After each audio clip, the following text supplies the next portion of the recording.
अस्सलाम वालेकुम नाज़रीन, आप देख रहे हैं JN न्यूज़ HD। आइए नजर डालते हैं आज की अहम खबरों पर। खबर शामिल करते हैं लाड़काना। डिप्टी कमिश्नर लाड़काना राबिया सियाल ने कहा है कि स्कूलों में बेहतरीन तालीमी सहूलियत फराहम की जाए ताकि बच्चे बगैर किसी रुकावट के तालीम हासिल कर सकें।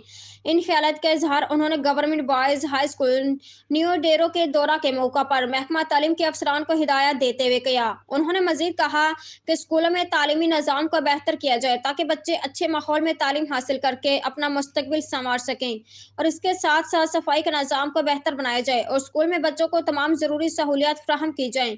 इस मौका पर डिप्टी कमिश्नर लाड़काना ने स्कूल के मुख्तलिफ क्लासेस का दौरा किया और बच्चों से पढ़ाई के बारे में मालूमात भी ली और उनकी तारीफ की। इनका मजीद कहना था कि लाड़काना के तमाम स्कूलों में पढ़ाई का निज़ाम अच्छा है लेकिन उसे मजीद बेहतर करने की ज़रूरत है। इस मौका पर डायरेक्टर सेकेंडरी अजीज अहमद चाचर, DEO सेकेंडरी अख्तर हुसैन कोरेजो और दीगर मुतल्लिका काम मौजूद थे। Imran Ali Jatoi, GN news reporter, district Larkana.